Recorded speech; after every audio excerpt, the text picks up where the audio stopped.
Bab 164. Dimas nggak ada di rumah, Ma. Ucap Dora. Coba kamu telepon Gendis, sayang. Mama dengar kamu sama Gendis punya nomor rahasia yang hanya diketahui kalian berdua saja. Titah Lanita yang khawatir dengan pernikahan Dimas dan Gendis. Mama tahu dari mana? Tanya Dora. Dari Keinara. Halah, Kei ini, ya. Gerutu Dora. Acara live Dimas seketika menjadi viral. Beranda sosial media dipenuhi permintaan maaf Chef Dimas from Venezuela untuk Gendis Paramita, sang istri yang sudah sekian lama hatinya terabaikan. Apa jangan-jangan Dimas menghilang karena takut dikejar paparazzi? Kiki Sri yang ikut dengan Lani ke rumah Dora. Emang boleh Dimas SMS itu? Cibir Dora sembari mesem. Dora menelepon Gendis dengan nomor pribadinya. Sudah tak ada yang perlu disembunyikan lagi. Pernyataan Dimas mengundang reaksi beragam dari keluarga Darmawangsa. Kamu di mana? Tanya Dora setelah panggilan terhubung. Lagi di jalan mau ke rumah ibu, jawab Gendis dari seberang telepon. Kenapa nggak tetap di apartemen aja, sih? Orang-orang apartemen yang kenal aku karena sudah 1 bulan lebih di sini ya sibuk konfirmasi bahkan. Wartawan berkumpul di depan apartemen. Untung aku bisa lewat jalan belakang pantry apartemen. Kalau Dimas tahu aku di sini, pasti nyusul aku, Ra. Kamu bawa mobilmu sendiri? Enggak, aku dipesenin taksi sama Pak Satpam. Ini udah mau sampai, tapi tunggu. Kenapa? Dis. Dora tak sabar. Ya Tuhan, itu mobil Dimas parkir di depan rumahku.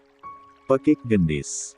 Suzana tampak gemas mendengar suara Gendis di loudspeaker ponsel Dora. Dia udah lihat aku pula. Gimana ini, Ra? Gendis terdengar bingung. Keluar aja.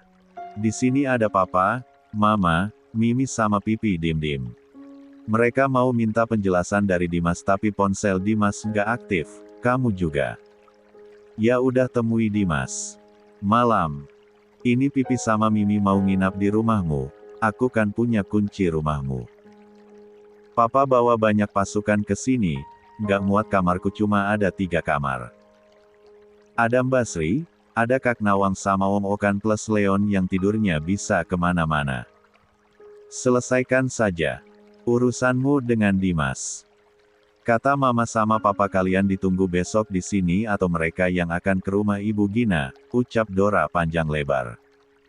Panggilan pun diakhiri. Semua bernapas lega, mereka berharap Dimas dan Gendis datang esok pagi. Tapi Reza dan Lani menuntut penjelasan dari Dora kenapa Gendis disembunyikan di apartemennya. Dora tetap merahasiakan perasaan Dimas. Seburuk-buruknya perlakuan Dimas yang sudah abai dengan perasaan Gendis, Dimas adalah sahabat masa kecil sekaligus salah satu kebanggaan Reza dan Dimitri. Dora tak ingin hal itu hilang. Toh, Dimas sudah menyadari kehilafannya. Dia hanya menjelaskan memang ada masalah internal, tapi Dora meminta maaf dengan sangat tak bisa menjelaskan dengan detail masalah rumah tangga Gendis. Namun Suzana mendesak Dora. Untung saja Reza berhasil menengahi. Sus, biarkan dulu mereka menyelesaikan masalah pertama rumah tangga mereka. Kita pun sebagai orang tua tak boleh ikut campur sepanjang Gendis dan Dimas baik-baik saja dan bisa menyelesaikan masalah mereka, ucap Reza menenangkan Suzana. Suzana menurut. Maka malam itu rombongan keluarga Darmawangsa sebagian memisahkan diri menginap di rumah Gendis. Rangga beberapa kali menyentil dahi istrinya di dalam kamar. Kenapa tidak bilang padaku kalau selama ini kamu menyembunyikan Gendis bahkan dia sempat ke Bali sendirian. Kalau terjadi apa-apa pada Gendis aku takut kamu yang disalahkan, sayang. Iya, maaf. Cicit Dora sembari menunduk merasa bersalah sudah merahasiakan masalah Gendis dan Dimas. Dari Rangga. Ingat, tak ada rahasia-rahasia lagi di antara kita, oke? Jangan bertindak sendirian, apapun itu harus seizin suamimu. Kamu tanggung jawabku dan aku tak mau terjadi apa-apa denganmu, ucap Rangga lagi mengelus kepala Dora. Iya, maaf. Dora memberenggut manja. Kata papa, kamu persis mirip mama semasa muda. Sedikit gegabah dan bertindak sendiri, ujar Rangga. Sembari mesem dan mengecup dahi Isadora. Ya aku kan memang anak mama, Kiki Dora. Hari ini kakak Eugene yang cantik jelita apa datang ke kantor. Dora mengalihkan pembicaraan. Rangga mengangguk. Dora memajukan bibirnya beberapa senti. Tapi nggak berhasil menemuiku. Foto dia sudah kupajang di lobi dan pos satpam agar dia tidak diperbolehkan masuk atas perintahku. Beneran fotonya dipajang. Dora sedikit sangsi. Besok aku videoin kantor agar kamu percaya. Dora mesem. Rangga memang tidak pernah main-main dengan kata setia. Malam itu hujan turun dengan deras. Tapi tepat jam 12 malam, ada dua payung yang menaungi dua insan berlainan jenis di pembatas halaman rumah Isadora. Mereka adalah Okan dan Sophie. Ini tengah malam kamu ngapain memintaku keluar? Ketus Sophie. Aku rindu melihat wajahmu, sahut Okan. Lihat saja foto profil WhatsAppku, ucap Sophie. Aku ingin melihat wajahmu secara langsung. Ini sudah, aku mau masuk rumah lagi, dingin. Okan segera mencekal bahu Sophie melewati tembok pemisah rumah. Apalagi, sih. Aku tak mau ada orang yang melihat kita terlebih calon istrimu. Sentak Sophie tertahan. Okan mendesah. Terus kenapa kau bersedia keluar rumah dan menemuiku? Tanya Okan. Sophie tertegun sesaat. Karena kamu memaksa. Okan menatap lekat Sophie di bawah payung yang terkembang sempurna. Masuklah, benar kamu kedinginan. Titah Okan akhirnya. Sophie meninggalkan Okan tanpa kata. Tapi Sophie sempat melihat Okan kembali dari balik tirai jendela setelah menutup pintu. Beberapa detik tapi itu cukup membuat Okan yakin, masih ada sisa rindu di hati Sophie untuknya. Okan tak tahu, jika Nawang melihat mereka dari balik tirai jendela kamar lantai 2, dalam gelap. Diakah Farida? Aku pernah melihat foto wanita itu di lembaran buku bacaan Okan di apartemennya. Saat pertama berkenalan dengan wanita itu aku sangat terkejut tapi benar itu Farida. Wanita teman mesra Okan kini sudah sendirian.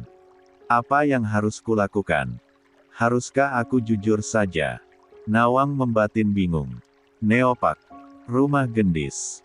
Pak, Nak Dimas nggak masuk mobil. Dia benaran berdiri di bawah hujan. Gina mengintip Dimas yang bersandar di mobilnya memakai hoodie. Gendis sudah melarang kita untuk mengizinkan Nak Dimas masuk, Bu. Sahut Gopur. Dia menantu kita, Pak. Kalau sakit bagaimana? Mau sampai kapan dia semalaman berada di bawah hujan? Gina benar-benar mencemaskan keadaan Dimas. Gopur mendesah. Coba ibu bangunkan Gendis, biar dia lihat suaminya sudah 2 jam kehujanan. Titah Gopur. Gina menurut, dia keluar kamar dan menaiki tangga, kamar Gendis ada di lantai 2. Gendis. Bangun, Nak. Gina mengetuk pintu kamar Gendis. Hingga beberapa kali ketukan barulah Gendis membuka pintu dengan wajah mengantuk. Kenapa, Bu? Gina masuk kamar lalu menggamit lengan Gendis dan menyibak tirai jendela kamar. Lihatlah suamimu. Gendis menegaskan pandangan. Dia ngapain hujan-hujanan begitu? Dikata lagi syuting film India. Gina menepuk bahu Gendis. Kamu ini, ya. Sana keluar, ajak suamimu masuk ke rumah. Kalau dia sakit gimana? Titah Gina. Gendis terdiam beberapa saat melihat ke arah Dimas di bawah sana yang menunduk dan bersidekap di bawah guyuran hujan. Suamimu sudah 2 jam hujan-hujanan, ujar Gina. Ada perasaan bersalah dan iba di hati Gendis. Tapi lagi-lagi Gendis ingat ucapan Dora. Tetap teguh, Dis. Pernyataan maaf Dimas secara live siapa tahu itu hanya pencitraan. Lihat dulu di belakang layar, bagaimana effort dia kembali memenangkan hatimu. Udah kayak sinetron apa sih kesukaan ibu yang Mas Aldebaran itu, loh. Kiki gendis. Ikatan cinta, jawab Gina. Ladalah, kenapa kamu malah ketawa, Nduk? Ini bukan sinetron, sudah 2 jam dia kedinginan. Biar saja, dia kan lelaki. Lelaki harus kuat. Ibu tidur saja lagi, ya. Gendis mau lihat dia tahan gak berdiri sampai pagi di bawah sana. Kamu kok tega, Nduk? Gendis tersenyum. Aku hanya sedang menikmati betapa indahnya dirindukan dan diperjuangkan, Bu. Sahut Gendis lembut. Memang apa sebetulnya kesalahan Dimas sampai harus viral meminta maaf padamu? Gendis hanya tersenyum lalu membimbing Gina kembali keluar kamar. Ibu jangan banyak pikiran. Gendis pasti bisa menyelesaikan masalah rumah tangga Gendis, percayalah. Gendis berucap sangat lembut membelai kedua bahu Gina. Gina mengalah. Gendis mengantar Gina kembali ke lantai bawah menuju kamarnya. Pak, Nina boboin ibu. Jangan pikirkan Dimas. Dia lelaki kuat, kok. Pinta Gendis pada Gopur. Gina dan Gopur pasrah. Keduanya menuruti apa mau Gendis malam itu. Setelah kedua orang tuanya menutup pintu kamar, Gendis memperhatikan Dimas dari balik tirai jendela ruang tamu. Maafkan aku, Dim. Kamu bertahan, ya. Guyuran air hujan tidak akan melukai hatimu. Mungkin kamu hanya akan demam esok pagi. Jika aku berdosa membiarkan suamiku kehujanan, aku akan bersujud padamu nanti, memohon maafmu. Aku kembali tidur, ya. Kalau kamu nggak tahan, masuklah ke teras rumah atau mobil. Atau jika kamu kuat berdiri sampai pagi, rasanya aku akan senang sekali. Maksud diri ingin membiarkan Dimas semalaman berdiri di bawah guyuran hujan, tapi ternyata hati mengingkari, Gendis tak bisa tidur. Sudah 15 menit Gendis gelisah. Dia melihat Dimas kini menunduk. Sembari berjongkok di sebelah mobilnya. Dora, maafkan aku. Aku tak tega melihat Dimas terlalu lama kehujanan. Gendis memejam dan keluar kamar. Diambilnya payung lipat yang sejak tadi disediakan Gina ibunya di atas meja ruang tamu. Gendis keluar rumah membawa payung untuk Dimas. Tanpa kata Gendis menghampiri Dimas yang masih saja berjongkok sembari menundukkan kepala di atas lutut. Petir menyambar-nyambar dengan kilatan cahaya, membuat Gendis ingin memeluk suami tercintanya. Gendis memayungi Dimas, dia menangis. Rasa bersalah bergelayut di hatinya. Ingin sekali memeluk Dimas. Tapi dia masih gengsi. Dimas baru menyadari beberapa saat jika air hujan tidak lagi mengguyur tubuhnya, kepala Dimas terangkat. Dilihatnya Gendis sedang berdiri memayungi dirinya.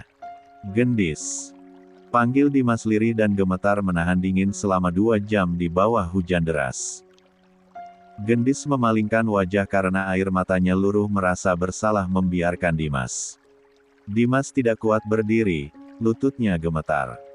Dia masih berjongkok tapi perlahan dia memaksa berdiri. Tanpa menoleh pada Dimas, Gendis menarik lengan Dimas dan masuk rumah. Keramaslah dengan air shower hangat. Aku akan membuatkanmu susu jahe hangat. Gendis menutup pintu kamar mandi di kamarnya setelah memberikan handuk.